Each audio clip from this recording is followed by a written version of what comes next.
होते इंदापूरमध्ये नुकसान भरपाईची जेव्हा चर्चा सुरू झाली तेव्हा अनेक शेतकऱ्यांचं म्हणणं होतं की आमच्या जी विहीर आहे त्या एका गावामध्ये आणि त्या संपूर्ण पट्ट्यामध्ये 50 विहिरी आहेत ज्याचं नुकसान झालं आहे।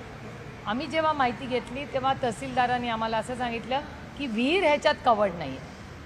आता जर विहिरीचं नुकसान झालं असेल, ती पूर्णपणे उद्ध्वस्त झाली असेल आणि त्याच्या बांधणीला जर पैसे मिळणार नसतील, मग त्यांनी सांगितलं आम्हाला काही पैसे नरेगामधून मिळणार आहेत। त्यामुळे आम्हालाही क्लॅरिटी आलेली नाही आहे, त्याच्यामुळे आम्हीही त्याचा अभ्यास करतोय।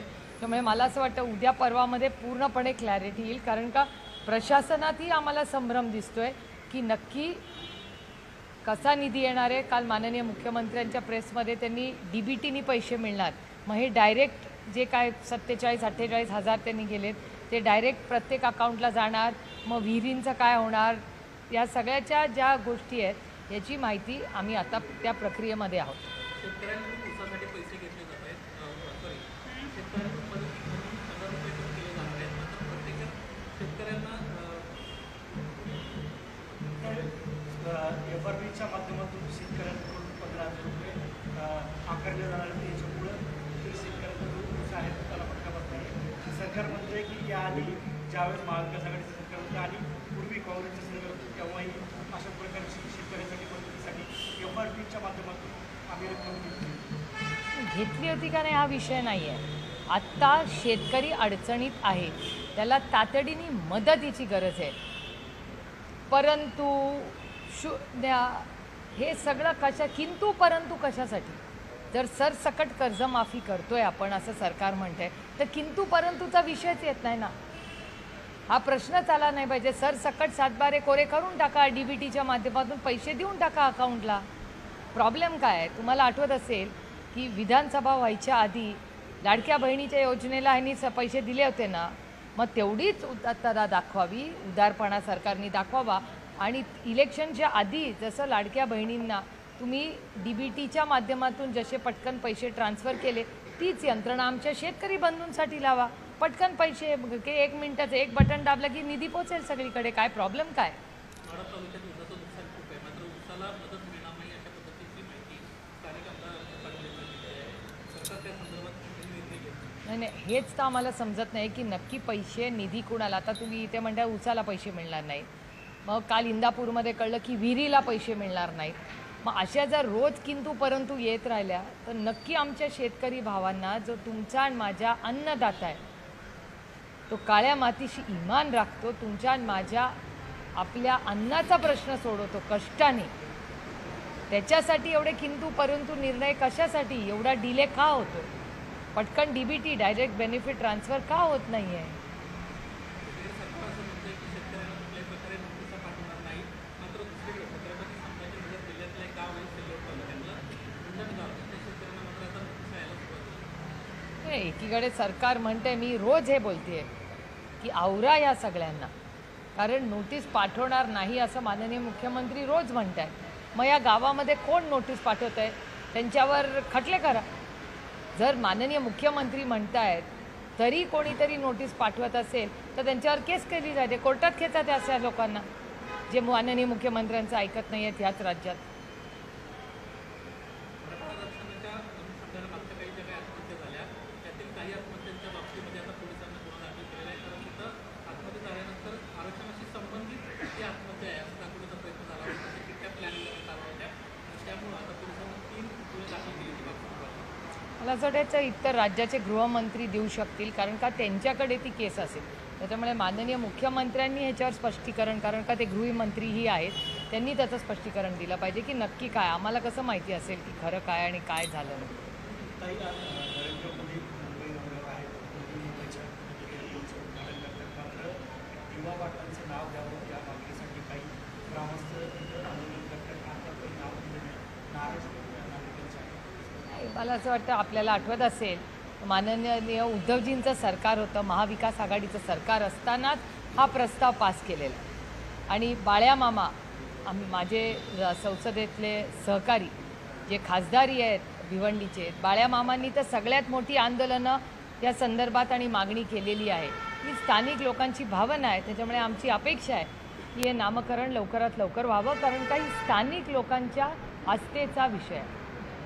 शरद पवारांनी सुद्धा या उमेदवारांसाठी खूप प्रयत्न केले होते. ते जमीन ॲक्वायर करण्यापासून मंजुरीपर्यंत सगळे विषय त्यांच्याकडे होते. त्या त्यांना निमंत्रण आहे का त्या कार्यक्रमाचं काय नेमकं? नाही, आदरणीय पवारसाहेबांना महाराष्ट्र सरकार सिडको किंवा कुणाकडूनही पवारसाहेबांना आमंत्रण आलेलं नाही. हे मला तरी जे माहिती आहे त्याच्याप्रमाणे आदरणीय पवारसाहेबांना कुठलंही निमंत्रण आलेलं नाही.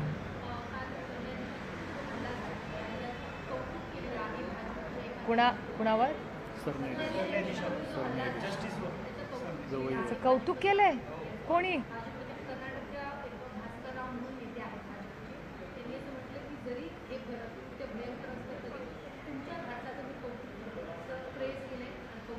अशा कुठल्याही गलिच्छ स्टेटमेंटचा मी जाहीर निषेध करते आणि भारतीय जनता पक्षाकडून ही अपेक्षा नव्हती आम्हाला. म्हणजे हा काही राजकीय पक्ष नाही आहे, ही काही राजकीय घटना नाही आहे. दुर्दैवी आहे महाराष्ट्रासाठी नाही, भारतासाठी काळा दिवस आहे. आणि जर सरन्यायाधीशांचा, गवई साहेबांचा असा जर अपमान करणार असेल एखादा पक्ष, तर त्या पक्षाच्या विरोधात आम्ही लढू, जाहीर निषेध करू आणि त्या पदाची आणि त्या व्यक्तीचा मान सन्मान हा टिकलाच पाहिजे. कारण का तो मान सन्मान हा फक्त तुमचा आणि माझा आणि आपल्या राज्याचा नाही आहे, पण या देशाचा आहे. आणि त्याचबरोबर ती जबाबदारी भारतरत्न डॉक्टर बाबासाहेब आंबेडकरांच्या संविधानाच्या चौकटीतली महत्त्वाची जबाबदारी आहे. त्याच्यामुळे त्याचा जर कोणी अपमान केला तर आम्ही सहन करणार नाही. बदलापूरच्या शिंदे एन्काउंटर प्रकरणामध्ये आता न्यायालयीन चौकशी केलेली आहे, त्यांना क्लीन चिट दिलेली आहे दिलीप शिंदेची. मात्र ती प्रक्रिया पार पाडण्यात आली की आपल्याला पोलीस लाईनमधून देता आला. त्या संदर्भात मात्र त्यांना प्रश्नचिन्ह उपस्थित केल्याचं दिसतं. मला असं वाटते हे प्रश्न होम मिनिस्ट्रीचे तुम्ही माननीय मुख्यमंत्र्यांना विचारले पाहिजेत, कारण का ते गृहमंत्री आहेत राज्याचे. त्यामुळे गृहमंत्र्यांना उत्तर द्यावं लागेल या सगळ्याचं.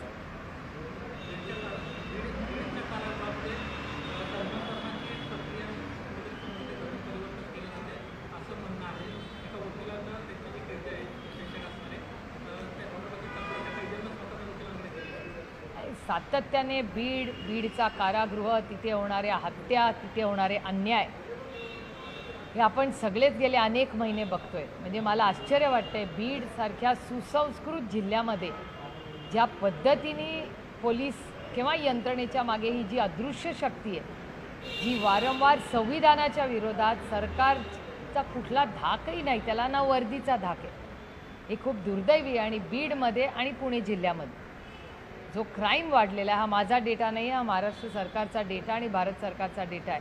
हे अतिशय चिंताजनक आहे.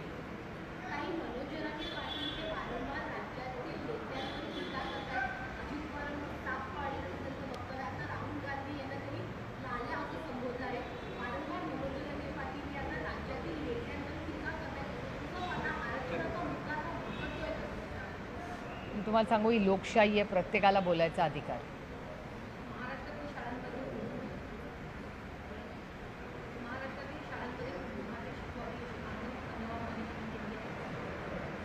मला असं वाटतं मराठी भाषा, हिंदी भाषा, इंग्रजी भाषा, गुजराती भाषा, तामिळ भाषा, उर्दू भाषा अशा अनेक वर्ष या भाषा यांच्या शाळा महाराष्ट्रात आणि भारतात या आहेतच.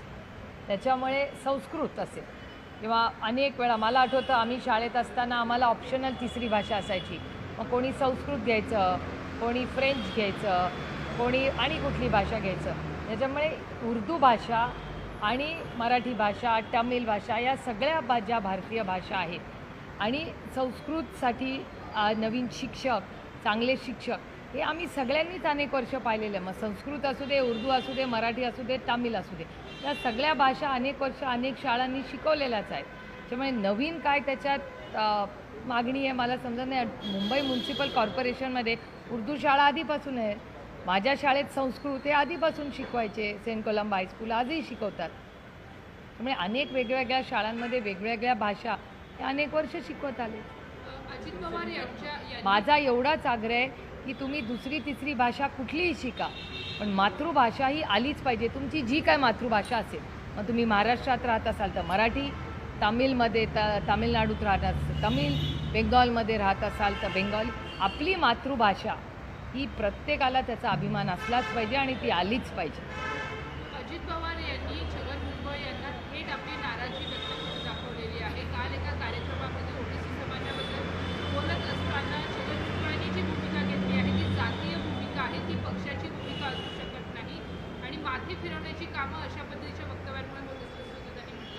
तो त्यांच्या पक्षाचा अंतर्गत प्रश्न आहे. त्यांनी काय तो निर्णय त्यांच्या पक्षाने घेतला पाहिजे की त्यांची भूमिका काय आहे, आणि त्यांनी त्यांची भूमिका काल त्यांच्या पक्षाच्या मीटिंगमध्ये स्पष्ट केली असेल. शिवसेनेच्या पक्ष आणि चिन्हासंदर्भातली बरोबरच सुनावणी पार पडली. आता कपिल सिब्बलची शिवसेनेच्या मुख्यमंत्र्यांनी एक मागणी केली आहे की स्थानिक स्वराज्य संस्थांच्या निवडणुका तोंडावर आहेत, तर पूर्वी ही सुनावणी जी आहे ती पार पडायला हवी. हो, तुमच्या चॅनलवर मी आज शेवटची सुनावणी आहे म्हणून असं तुमच्याच सगळ्यांच्या चॅनलवर काल होतं. पण मी जेव्हा माहिती घेतली शिवसेनेकडून पण आणि अनिल देसाईंशीही मी बोलले, आणि जी काय माहिती आम्हाला कोर्टाकडून मिळाली तेव्हा आम्हाला काय फार आशा अपेक्षा नव्हतीच की ते आज काय निर्णय लागेल, कारण आम्ही तर 2.5 वर्षही लढाई लढतो. त्याच्यामुळे पण आम्ही लढत राहणार, कारण का आमच्यावर अन्याय झालेला आहे, सेनेवर पण झाला आहे आणि राष्ट्रवादी काँग्रेस पक्ष, आणि आमचे कागदपत्र सगळे म्हणजे आहेत सगळ्यांच्या समोरच आहे आणि वास्तव आहे हे सगळ्यांचं.